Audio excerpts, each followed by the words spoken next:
And welcome back to Let's Play Disgaea, Hour of Darkness. Last time, we breached the Seraphic Sanctuary and took out its supposedly invincible sentries.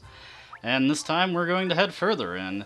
And, we're heading to the Hall of Justice, I guess, so let's watch out for the Super Friends.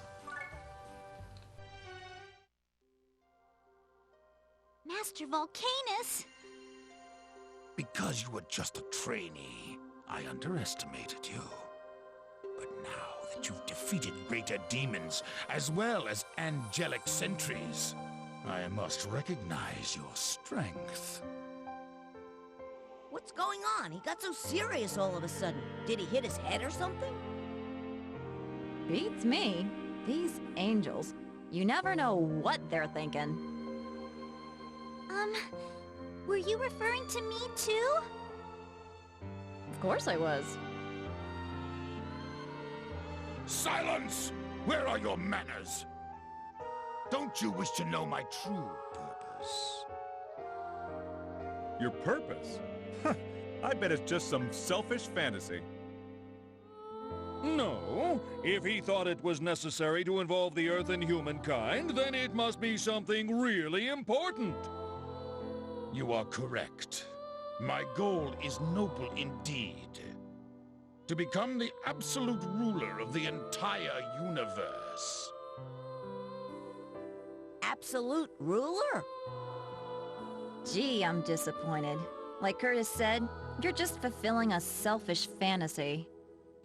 No, it is not for my own benefit. Peace can only be established in the universe under the watchful eye of an omnipotent ruler. Master Vulcanus? That is your goal? But peace is not something that can be achieved by the will of one individual. It is only possible when everybody joins hands and works together. You are too naive, Flan. Such a pacifistic approach is doomed to fail because of these deceitful demons and foolish humans. That's not true! Demons and humans are capable of... Silence! What do you know about them? I am all too aware. Their cruelty, their vileness in their hearts. Master Vulcanus! He's not gonna listen to you, Flan. Well, maybe he'll be more submissive with a little physical persuasion. Oh, Prince, I hope you didn't mean it that way. The time has come. I will eliminate you and deal with the Seraph next. And then, I will be a god. From this day forth, I shall be known as Vulcanus, the Peacebringer. So yeah, Vulcanus. He's got a very stereotypical fantasy of being supreme ruler. And this is the fight with him. As you can see, he is pretty tough. His HP is almost 5 digits, and he's got a reasonable amount of attack power. This is actually the second attempt at recording this fight. Last time his HP was actually past 10,000. He's actually a bit weaker this time, so that'll probably make the fight a bit easier. But as you can see, a bunch of level 70 guards where he is, 65 going down the stairs, 60 right here, and a bunch of 55 angels right at the end of the hallway. So this, in particular, was what I was thinking of when I did my character building, because it can be quite difficult to take on all of this without powering up your characters at all.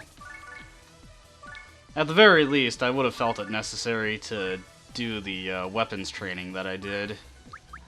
Just because not having strong attacks can make these fights take a while. Can make it take a while to take out the enemies while they're just hammering away at you. And rarely are you going to be using the defend command, so it's not like you've got a reprieve there either. I'm getting out everyone just so that they can more easily get to the enemies once they actually start moving in. Like most boss fights in this game, Vulcanus is content to sit there as well as his guard for most of the fight, but after a certain number of turns pass, they will make an advance on you. So that is something to be slightly wary of. You can't just wait it out and that's actually very unusual that those angels move right at the start. Anyways, I think I'll hit Laharl with a couple Brave Hearts and have him take out all those angels in one fell swoop, because they lined themselves up so nicely for me. Actually, I'll have Etna get in on this Brave Heart as well, and maybe I can toss her and take out those angels on the stairs. I did not actually expect those guys towards the top to start moving. It's very unusual that they do that. And have Gordon toss Laharl. I'll move Etna back to her space so she can refresh her move. But these guys are lined up in just the right way that I can hit them with the Dimensional Slash, and with those Brave Hearts, yeah, check out Laharl's attack power. This will definitely take them out. Stacking Braveheart is a very effective tactic, especially at this point in the game where enemies are starting to become a lot bulkier with their HP and defense. Unlike future games in the series where HP and defense aren't really a big focus, they can be quite an asset in this game. And that's really where a lot of the difficulty in these final fights comes from, is that the enemies are very bulky relative to what your characters are capable of doing in terms of damage. But with the best skills available, we can pull off some pretty impressive feats.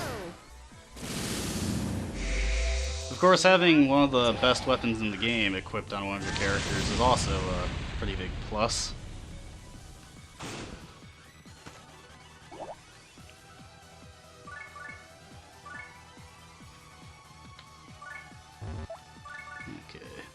And we'll just have everyone move up further so that they can get in on the action quicker.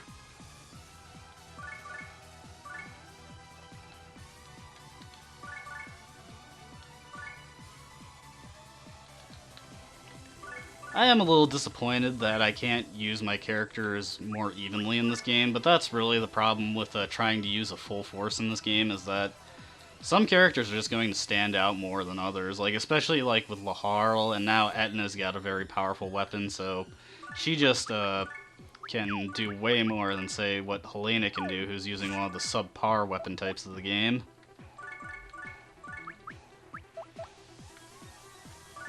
Actually, what are these guys weak to?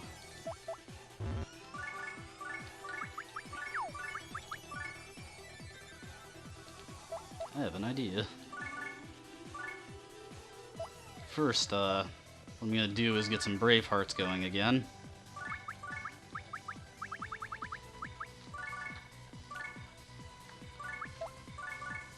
And what I'm gonna do is toss Etna in that square pattern of those enemies, because they've lined themselves up very nicely that one of Etna's spear attacks can take them all out at once. Especially with these Brave Hearts.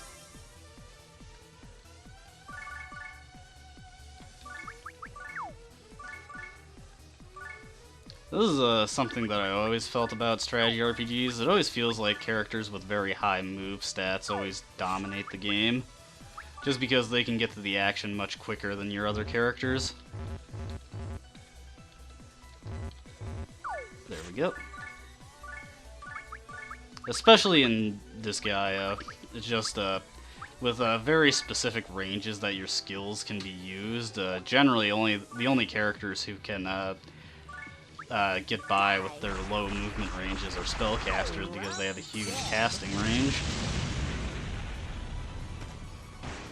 Nice. And that is the power of Braveheart. What did that boost Etna's attack stat to? 6,000. Yeah, everybody here is just lagging behind. It's a shame, Jennifer did so well in Prinnyland, but even with that huge level boost that she got there, not really helping her at this point in the game.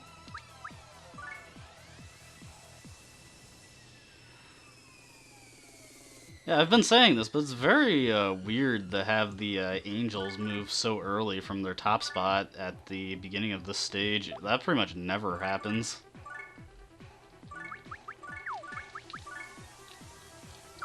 Get Laharl up there.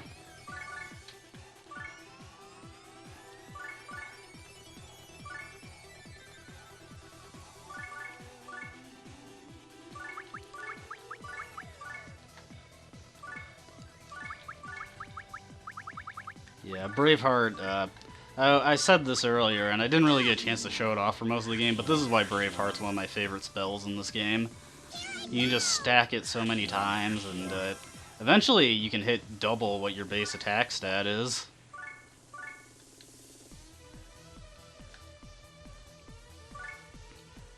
Overlord's Wrath should probably do here. Dimension Slash, I think would be a bit overkill. I'm still at a point in the game where my limited SP resources can still become an issue. It's not really until the post-game where SP is just a non-issue. Laharo's still doing great for himself.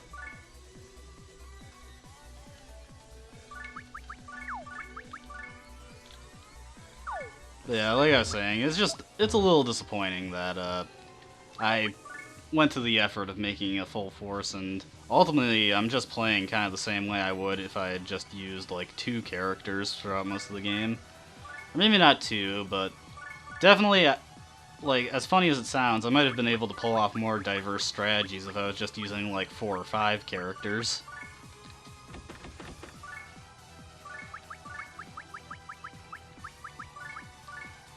But I'm hoping we can see some more interesting things happen once we hit the post-game. Because some of the post-game maps in this game are pretty devious.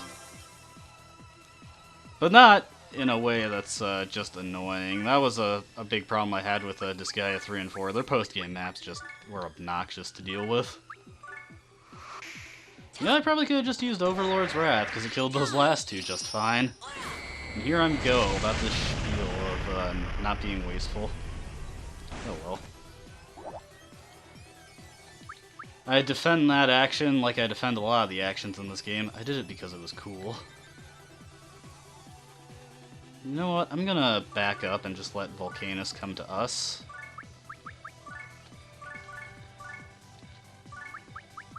Lining up like this might be a bad idea because I don't actually know how his attacks hit.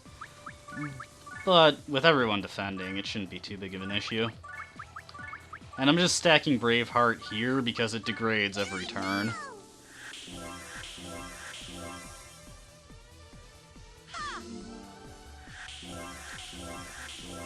I kind of prefer how Braveheart functions in this game compared to how it does in future installments, where it's just a basically it's a 50% boost that lasts for 3 turns. It doesn't degrade over time, but you can't stack it past 50%. That's why I like Braveheart so much in this game, is because even with the degradation over turns, you can still stack it as long as you have someone keep casting it on your characters. And normally I like to get in combos on the boss enemies, but I think this time, since he's in the hallway and I don't really feel like wasting any more time waiting for him, we'll just get in singular attacks. Etna can hit him with Avalanche and that'll push her back. And then Laharl can go in and use Night Sever. I was actually very worried that Laharl would be standing where Etna could go back, because that would just throw my plan entirely out the window. Although, no, I could just have Fu lift Laharl, and there we go. So, before we end this map, I just think it's funny how Curtis only joined us a couple maps ago, but the game acts like he's been here the whole time. I wish Curtis could have joined sooner. He's an interesting character to use. And here comes the end of Vulcanus.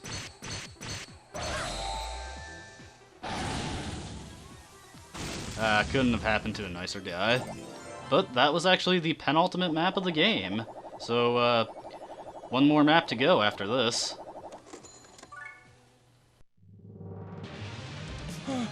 How can this be?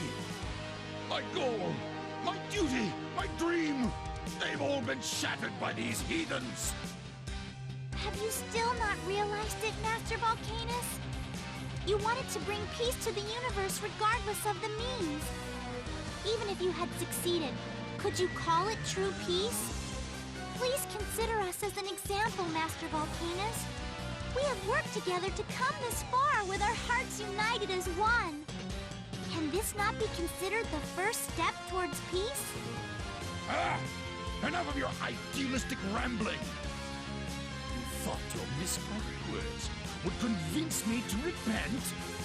My beliefs cannot be shaken so easily. The game's not over yet.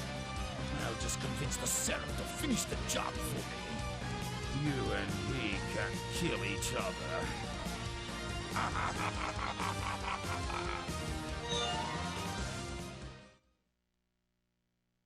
Drat, we let him escape. Any normal villain would have been moved to tears by those words and begged for forgiveness. His conviction is strong. He won't change his mind so easily. He intends to start a fight between us and the Seraph. He'll probably make us look like the bad guys and tell the Seraph some horrible lie. How does he come up with all these dirty tricks? It's really too bad that he's an angel. Well, it looks like a battle with the Seraph is inevitable. Are you ready for it, Flan? Yes! I don't know exactly what will happen, but I must tell Master Lamington everything that's on my mind. I know he'll understand. I see. Then tell him straight to his face. I will! And the final map is open to us, the Sacred Altar. But that is the final map in the game, and it's also far and away the toughest story map in the game. We are going to be getting into a conflict with the Seraph, and it is generally considered to be one of the hardest final boss fights in the Disgaea series, and easily it's the hardest boss fight in this game. Just in terms of what your potential strength is relative to what you're going up against. And, well, this is it. One more map to go, and this game's story will be concluded. Hope you guys are ready for it. I'm kind of excited, honestly. Next time, we'll confront the Seraph, see how it goes down, but, it wouldn't be a fight if there wasn't going to be a conflict coming towards us. So, we'll take him on and find out just what lies beyond the battle.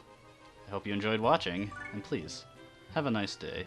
I will see you next time.